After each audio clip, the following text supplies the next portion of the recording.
A Great Argead Saga ALEXEIN, Alexander the Great. Volume 2, Hieros Lochos, The Sacred Band. By Macalla. The Sacred Band. 300 hearts, a single beat. Bound by love, a pact complete. Shield wall unbroken, lines so tight. For Thebes they fought with all their might. A legend born in sunlit fight. Each warrior's love, a sacred fire. Fueled their courage, raised them higher. Spartan steel met Theban grace.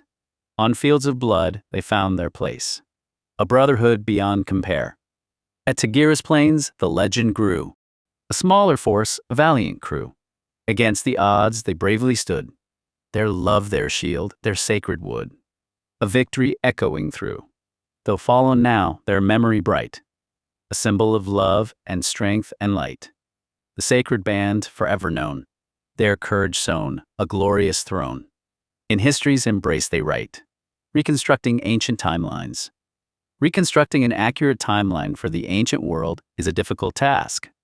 The surviving historical records from Macedon, Greece, and Persia are often incomplete and open to different interpretations, making it hard to assign exact dates to many events. Therefore, any chronological framework I create is a plausible reconstruction or a working hypothesis. Additionally, the interconnectedness of these ancient civilizations means that events in one region, whether political, military, or social, significantly shape those in another. Recognizing these limitations is essential for a nuanced and precise understanding of history. 368 BC, seven-gated city. Third Prince of Macedonia Philip II, age 14. Macedonian noble boys Antigonus, Leonidas, Amyntas, age 12, Ptolemy, age 13, little Cleitus, age 5. Theban general Proetid, age 42, Pammenes, age 47, Pammenes, age 40. Young philosopher Aristotle, age 16. Macedonian king Perdiccas III, approximately. 17. Elder princes Urano, approximately. 20. Macedonian general Parmenian, general Antipater, approx. Early 30s general Attalus, approximately. 22. Half-brother of Philip II, Archelaus, age 17, Aridius, age 15, Menelaus, age 12. Princes of Epirus, Polysena, age 7. Elder princes of Epirus, Troas, age 14. Princes of Illyria Audata, age 15. Prince of Illyria Bartolus II, age 18. A Great Argead Saga ALEXEIN, Alexander the Great. Volume 2, Hieros Lochos, The Sacred Band. By Macalla. 368 BC, Seven-Gated City. Episode 01, Return to the Heart.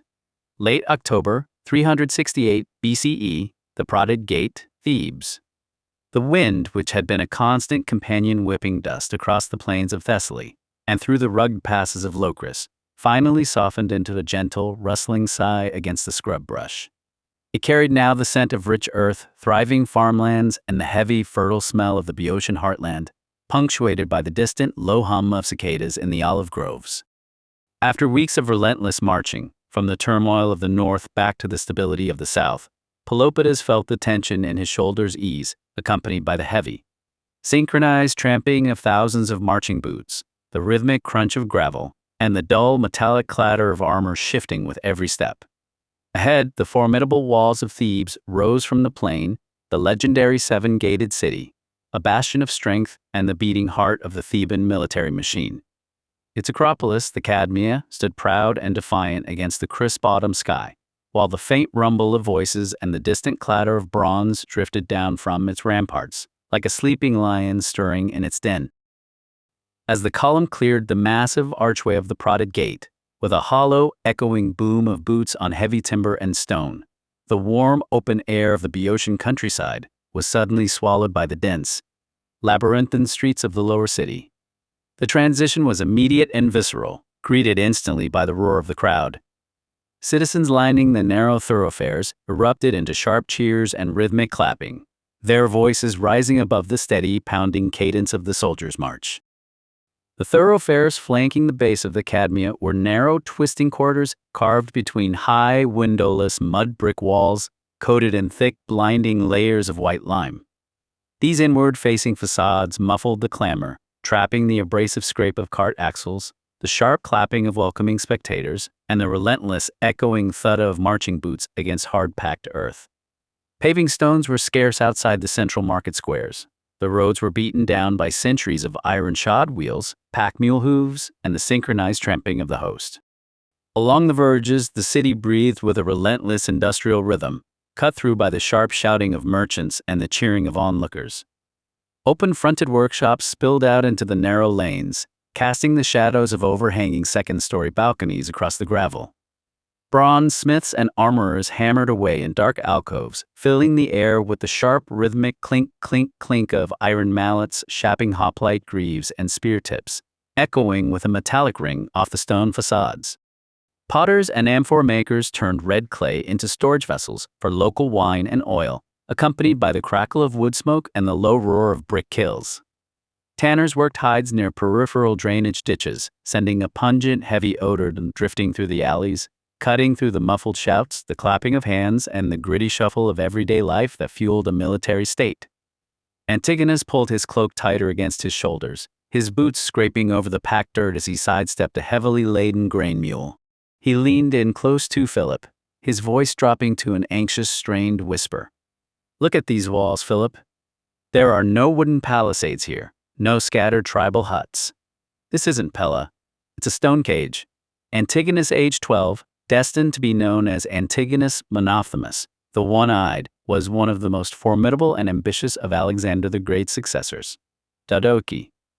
Even in his youth among the Macedonian hostages in Thebes, he possessed a towering, broad-shouldered frame and a fierce, uncompromising intellect that refused to be boxed in by the ambitions of others. He would grow up to become a brilliant military commander, who came closer than any other general to reuniting Alexander's shattered empire under his own single rule, renowned for his tactical audacity. Unyielding resolve and the distinctive missing eye he carried as a badge of a lifetime spent on the front lines of war. Philip didn't flinch, his gaze locked straight ahead on the towering limestone ramparts of the citadel rising above them. He calls it a cage because he feels trapped, Philip thought, his jaw tightening as his analytical mind began mapping the heights, the blind spots, and the sheer density of the masonry. Antigonus sees prison bars, but he's blind to the engineering. The city isn't holding us captive, it's teaching us how to build an empire. "It's not a cage, Antigonus," Philip muttered back, his voice low and steady, carrying an unsettling calm that seemed to cut through the din of the march. "A cage is where you wait to die. This is an armory. And we are standing right inside the gears." From just behind them, Amyntas, age 12, reined in his restless mount, the older Macedonian noble spitting a mouthful of dust into the dirt. His face twisted into a permanent scowl as he surveyed the bustling, orderly streets and the citizens marching past with disciplined purpose. Amyntas represented the traditional, proud aristocracy of Pella. Destined to be known as King Philip II's dearest friend within the royal court, Amyntas' household was deeply woven into the upper echelons of the Argead state. While history also remembers him through the legendary status of his son Hephaestion, who would later become Alexander the Great's closest confidant. Amyntas' own loyalty and bloodline anchored the families that formed the bedrock of the future empire's inner circle. "Listen to the boy," Amyntas sneered loudly enough for the surrounding guards to catch the edge of his contempt. "Talking like a philosopher while we march in chains. They parade us through their markets like prize cattle, and you stand there admiring their masonry." Philip turned his head slightly, locking eyes with the older nobleman. Amyntas is blinded by his own wounded pride, Philip thought coldly, studying the bitter, aged lines on the noble's face. He thinks like a tribal chieftain who measures strength solely by how heavy his sword is.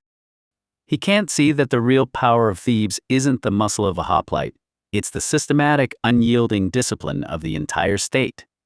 "You look at them and see humiliation, Amyntas," Philip replied, his voice dropping into a register so controlled and chillingly mature that it instantly silenced the noble's grumbling.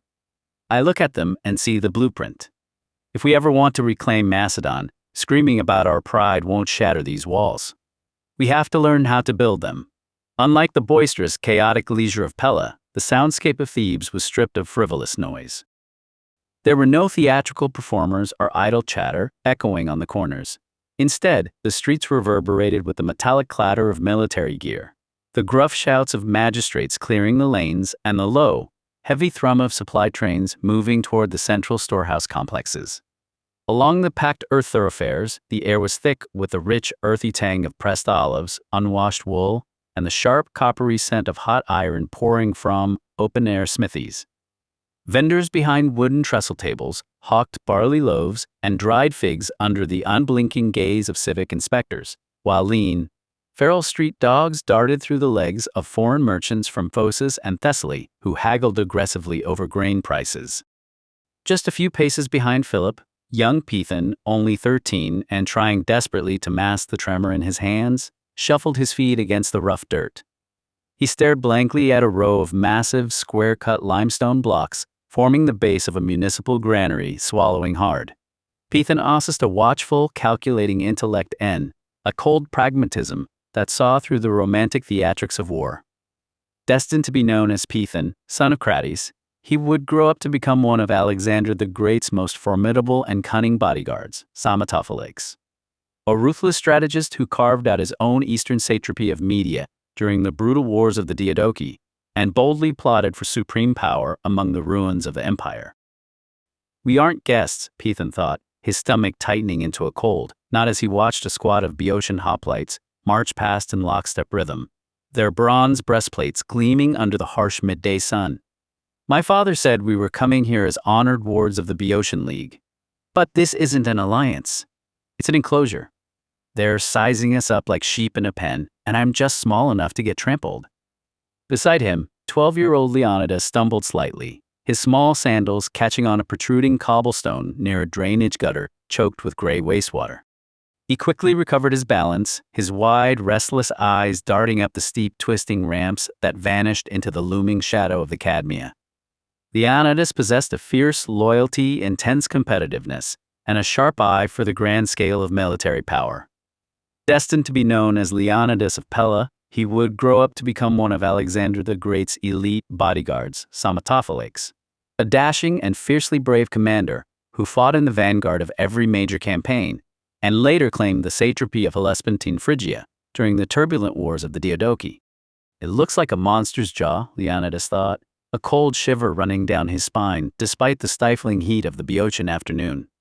They swallowed the hill, the temples, the citadel, and now they've swallowed us. If I run, where would I even go? The northern mountains are weeks away, and these streets are a maze with no sky at the end. Further back in the column, Lochos, older, age 14, towering over the younger boys with the lean, hardened frame of a youth accustomed to the rugged frontier of the Macedonian highlands, kept his chin raised, his fingers instinctively twitching, as if searching for the hilt of a sword that had been stripped from him at the border. Lochos, a modest noble among the Macedonian court who joined the circle of hostages and future commanders, possessed a quiet, steady resilience far removed from the royal bloodlines. Destined to be known as Lochos of Macedon, he would go down in history as the patriarch of one of the most powerful dynasties of the ancient world, the father of Ptolemy Isoter, who founded the Ptolemaic kingdom of Egypt and established a royal line that ruled the Nile Valley for nearly 3 centuries. Let them stare, Lochos thought, his jaw clenched so hard his back teeth ached as he glared at the citizens lining the route. Let them treat us like broken game. They think putting walls around us makes us tame. They don't know the mountains we came from, and they don't know what kind of fire grows in the dark when you lock a wolf in a stone box. Citizens in simple, rugged woolen cloaks moved with purposeful strides, ignoring the foreign boys entirely, treating them as little more than baggage brought in by a successful campaign. Overhead, the towering limestone ramparts of the Cadmia loomed like a silent sentinel, casting long bruised shadows across the stone stairs and ramps leading upward into the heart of the citadel. For young Philip, walking these twisting arteries was an immediate chilling education. Every stone, every narrow alley, and every marching column confirmed that this was a city designed not simply to be lived in, but to function as a singular, unbreakable engine of war. From the side of the stone-paved avenue, the Theban general Pammenes watched the vanguard approach, his sharp eyes measuring the dust-covered columns before he stepped smoothly into the cadence of the march to fall in beside Pelopidas. Welcome home, General Pelopidas, Pammenes said, his voice level and steady above the rhythm of marching boots. Pelopidas exhaled a long, tired breath, the weight of the northern campaign still heavy on his shoulders. I will listen to work matters later, after this mess is organized. But I observed the boys closely during the march back to the Cadmia.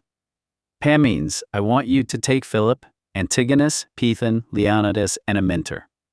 All 5 of them will live at your house together. Pammenes blinked in surprise, then a knowing, wry smile touched his lips. All 5 of them, he chuckled softly, shaking his head.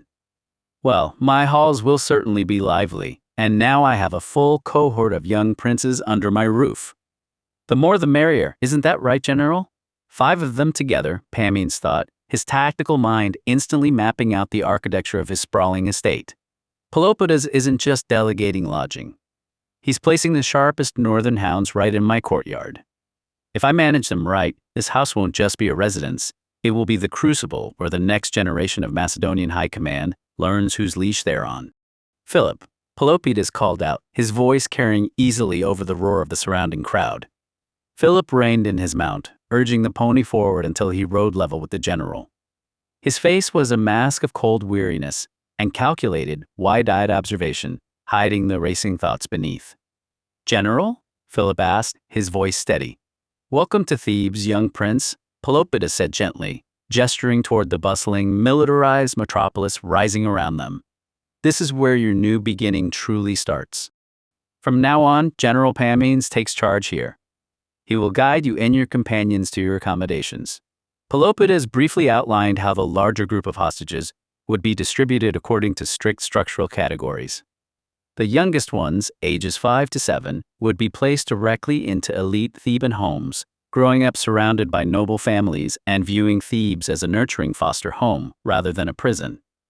The middle group, ages 8 to 11, would inhabit supervised student housing, navigating the awkward, fiercely competitive transition from children to squires while forming tight-knit peer groups. Finally, the older teens, ages 12 to 17, were old enough to live collectively within the auxiliary military complexes near the Cadmia, training alongside the youth of Thebes just steps away from the sacred band. Philip nodded slowly, listening to every syllable. They aren't scattering us to the wind as isolated bargaining chips, Philip thought, a profound sense of relief washing over his tightening chest as he realized he would not be entirely cut off from his peers. They're keeping us together in small, age-matched packs. They think they are integrating us into their system to make us docile. But they are giving us a front-row seat to how an empire is actually built. Let them teach us. We will learn every lesson they have to give.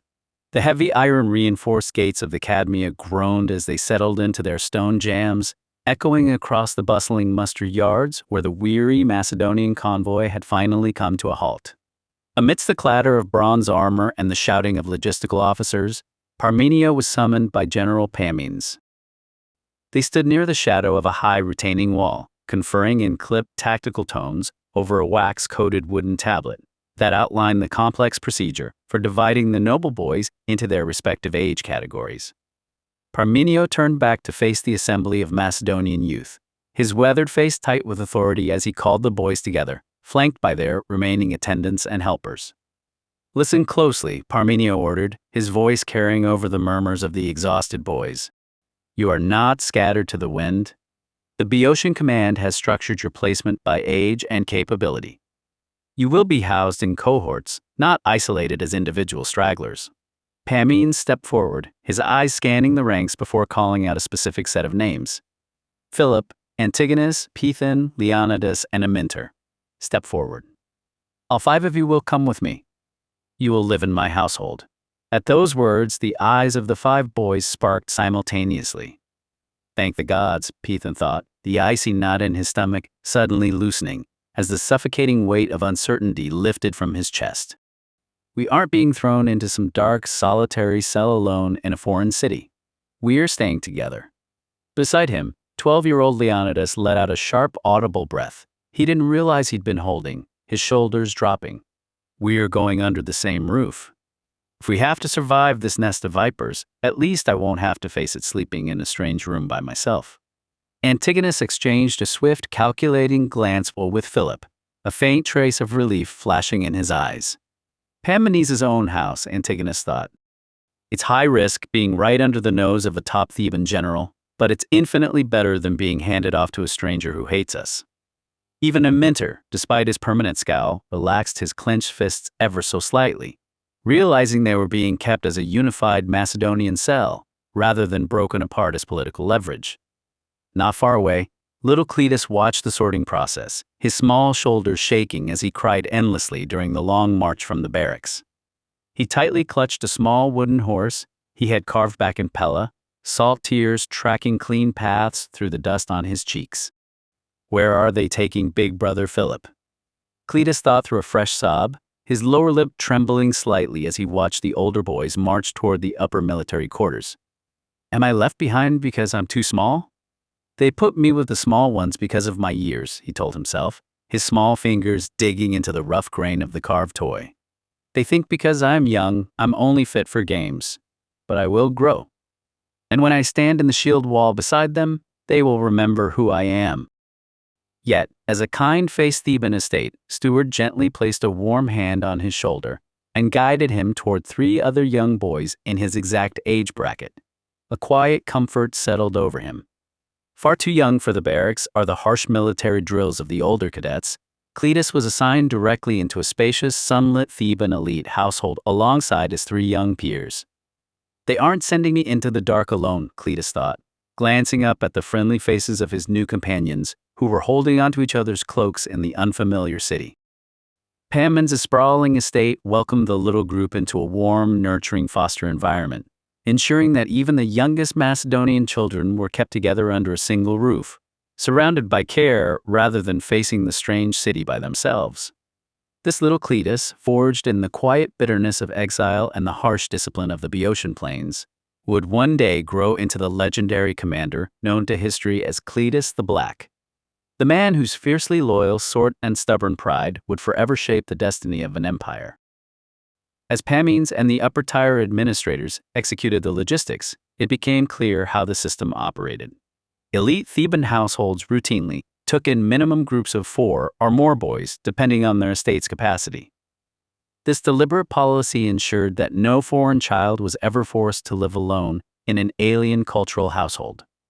They were placed alongside brothers and familiar faces from the same northern origin, softening the blow of exile. Section by section, the Macedonian noble children were guided away from the main column by their designated hosts and living quarters, moving toward specialized school dormitories, civic student hostels, and military barracks for youth. High-ranking Theban officers and prominent families stepped forward, each claiming cohorts of at least 4 boys as a single domestic unit. As the divisions took hold, Antigonus, Ptolemy, Leonidas, and Amyntas watched their wider circle of childhood companions slowly dissolve into the twisting alleys and stairwells leading to different sectors of the city.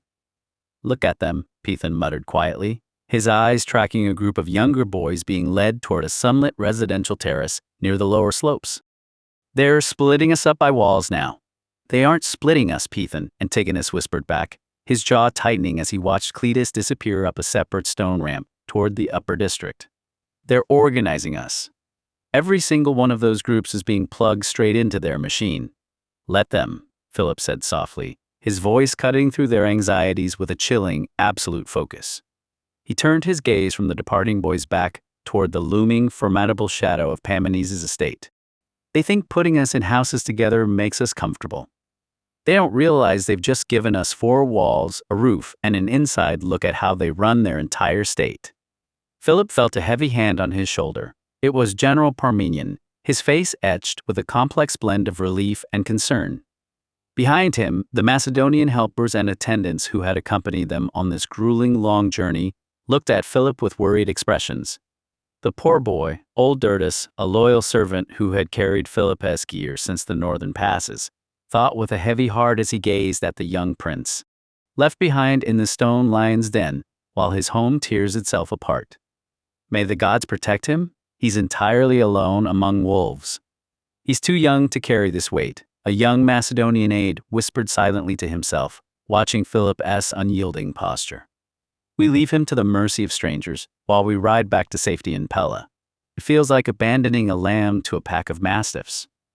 Remember your words, my prince, Parmenion murmured, his voice low. Observe, absorb, learn, and remain vigilant. This city holds much power. You said well. Philip met his gaze with silent understanding. I will, General. Guard the others, Parmenion. See them settled, then return to Pella as swiftly as you can. My brother will need your sword. Parmenion felt a surge of pride. The boy was already acting as the commander of his future heteroi. By the gods, Parmenion thought, his chest tightening with a fierce, loyal ache. He doesn't weep, he doesn't plead, he issues commands like a king already. Pella deserves him, but Thebes is about to forge him into a weapon we may never be able to control. As you command, my prince. May the gods watch over you. Philip, Antigonus, Python, Leonidas, and Amyntas watched as the older boys were led away by stocky Boeotian hoplites, disappearing into the colorful throng of the city, toward the military barracks. Philip turned back to Proetid, who dismounted with the weary grace of a conqueror. The general clapped Philip on the shoulder, a gesture both firm and paternal. You are in safe hands now, Philip and boys, Proetid said, his voice warm. You all stay with Pammenes. His promise is our bond. The noise of the city enveloped Philip, the rhythmic clang of smithies, the shouts of merchants, and the distant synchronized thud of marching boots from the garrison. As he and his companions were led toward the estate of the prominent General Pammenes, Philip realized his true education had begun. He would not just learn their philosophy, he would learn the anatomy of the machine that had humbled Greece. Macedonia Alpha, Council of Shadows. Late October, the Royal Council Chamber, Pella. Back in the vaulted chambers of the Royal Palace in Pella, the heavy scent of burning cedar and stale wine hung thick in the air, a stark contrast to the crisp, dust-choked streets of Boeotia. Princess Hieros stood by a tall, open colonnade, gazing out toward the distant, mist-shrouded northern peaks. They must have arrived in Thebes by now, Hieros murmured, her hands gripping the cold stone balustrades so tightly her knuckles turned white. She thought of her young brother Philip and the other noble boys thrust into the heart of a rival empire. Is he standing alone in a marble hall right now? She wondered, a knot of dread tightening in her chest. How long will Philip have to stay in Thebes? Forever? Queen Eurydice sat nearby, weaving a heavy woolen cloak, her expression a mask of regal composure that barely concealed the exhaustion carved around her eyes. At least 4 years from now, Eurydice replied, her voice steady and measured. General Parmenion, along with Theban General Proetid and their vanguard, backed by the sacred band, should have safely entered the Cadmia by now, I assume. 4 years, Hieros thought, her mind racing as she calculated the terrifying span of time. 1 or 2 years don't make a boy a general. Even 4 years sounds entirely too short to absorb the secrets of the most lethal military machine in Hellas. Will he return to us as a prince or as a stranger shaped by Theban hands? King Perdiccas III stepped into the chamber, his heavy greaves clanking against the polished floor. He looked weary, his jaw set with the restless energy of a young ruler trapped in a collapsing cage of statecraft. We cannot waste time wondering how they are doing or what trials they face out there, Perdiccas said, his tone sharp, though beneath his outward bravado hid a gnawing anxiety for his younger brother. We have immediate, burning challenges right here at home. Hieros turned from the colonnade, her dark eyes flashing with a mix of defiance and doubt. Our borders are secured, and now old General Attalus watches over the northern territory against the Illyrians. Is that truly enough? Queen Eurydice finally set her weaving down, looking up at her children with heavy, experienced eyes. My daughter, Eurydice said softly, her voice carrying the cold weight of royal survival. At this very moment, the kingdom is stabilized. But we cannot afford to fall into a false sense of security, nor can we solely depend on Theban goodwill, or without old Attalus, Parmenions guard to keep our crown safe. The air in the council chamber was thick with the scent of beeswax and the metallic tang of fear. Outside, the rhythmic thud of Theban patrols echoed through the streets of Pella, a constant reminder of the fragile order that had been bought with Macedonian blood. Inside, the great table was a map of fractured loyalties. The high-backed chairs of the heteroi were occupied by men who had buried one king and were now being forced to work with the only man possessing the administrative weight to keep the state from shattering. Ptolemy of Lochos, the regent, sat near the head of the table. He did not wear the diadem, but the way he leaned over the strategic maps showed the practiced authority of a statesman who had survived decades of court chaos. Every eye at this table is weighing how much poison it would take to drop me, Ptolemy thought, his pulse remaining steady beneath his calm exterior as he surveyed the tense room. They hate the necessity of my rule, but none of them have the stomach or the intellect to hold the northern frontier together. Let them glare. As long as the timber flows and Thebes backs my guard, this crown stays upright.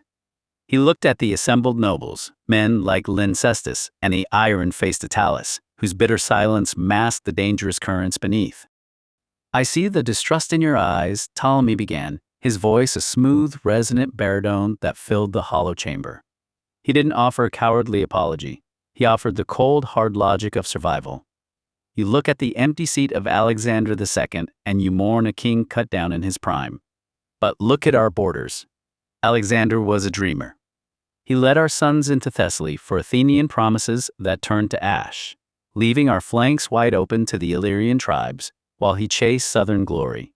If I had not stepped in to steer the helm, there would be no Macedon left to argue over. I did what had to be done to keep this broken kingdom from tearing itself apart. A murmur of suppressed tension rippled through the younger companions, but Ptolemy raised a steady hand. You tremble because the Thebans are entrenched at our borders. You think I have compromised our sovereignty. But look at the practical truth.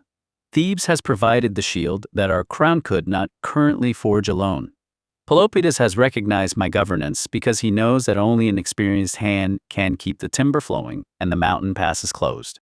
Across the table, Lyncestis shifted uneasily, his fingers tapping a nervous rhythm against his dagger hilt. He speaks of stability while foreign boots march through our capital, Lyncestis thought, his teeth grinding. He cut down Alexander in cold blood to seize the throne, and now he expects us to applaud while he hands our sons over to Thebes as hostages. If we strike now, we risk civil war semicolon. If we wait, we become his permanent vassals. And what of the boys? Young Attalus growled, his voice like grinding stones. Every word out of his mouth is a calculated lie to mask his regicide, Attalus thought, his veins burning with hot fury as he glared across the timber. He robs us of our future generations, shipping our blood to Boeotia just to buy his own safety from Pelopidas. You sent Philip. You sent the sons of every man at this table. You haven't secured the state, Ptolemy. You've handed our future blood to the Greeks as a guarantee. Ptolemy's eyes flickered to Attalus, his expression patient rather than predatory. He lacks the patience to see the macro game, Ptolemy thought, maintaining his mask of absolute composure. Let him bark like an unhoused hound. When those boys return from Thebes, they will possess the tactical brilliance to secure our borders for a century. I have sent them to be educated by the best military minds of our age, Ptolemy said aloud. By the time Philip and your sons return, they will not be raw tribal levies. They will understand the inner workings of the most sophisticated military machine in Hellas. I have not abandoned our future. I am sending them to the only forge capable of hardening them. He stood up, his shadow stretching long across the stone floor, reaching toward the elevated seat where young King Perdiccas sat in forced silence. Perdiccas stared blankly at the map on the great table, his young fingers digging into the edge of the wood until his knuckles turned white. He stands there talking of necessity and statecraft, as if my brother's blood on his hands is just a line item in an expense ledger, Perdiccas thought, his breath catching in his throat as a surge of hot, impotent rage flared behind his ribs. He acts like a savior, but every time he looks at me, I know I'm just a puppet king keeping the seat warm until he decides I am no longer convenient. Beside him, Eurino kept her chin raised, her dark eyes fixed on Ptolemy with an icy, unblinking intensity. He thinks he has outmaneuvered us all, Eurino thought, her teeth clenched so hard her jaw ached. He sent Philip away to break our family's core, and he keeps Perdiccas close only to legitimize his own stolen throne. He can dress his ambition in the language of survival all he likes, but he is a regicide. And the moment the northern passes are secure and our blades are sharp enough, he will be held to account. Yet, deep within the shadow of the gallery, Queen Mother Eurydice felt a sudden, agonizing fracture in her own certainty. As she listened to Ptolemy defend the necessity of sending Philip away, a plan they had both forged together to save the crown from total collapse, her mind tangled with the ghost of her fallen son.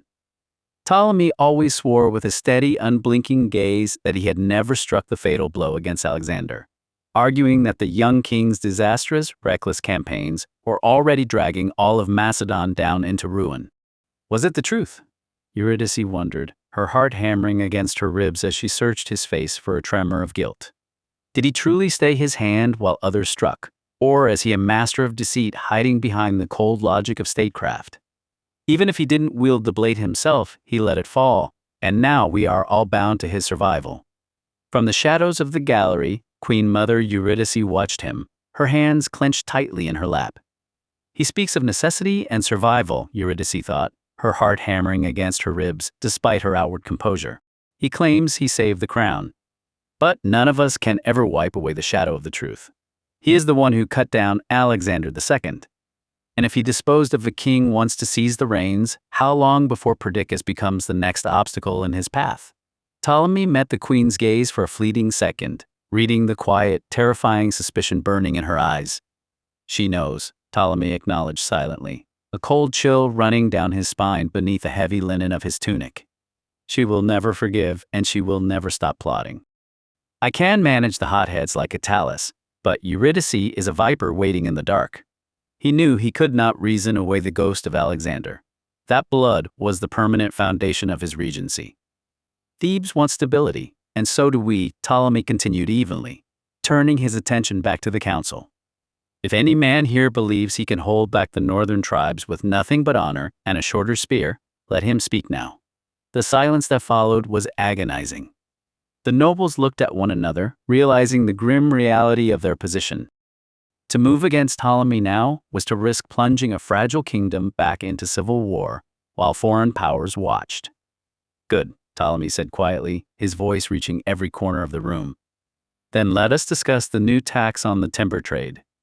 We have a kingdom to rebuild, to be continued in episode 2, House of Pammenes. Watch and listen now. Watch the cinematic video trailer. Listen to the full saga now. Bookmark Volume 1, Telesius Playlist. Volume 2, Hieros Lochos, the Sacred Band Playlist.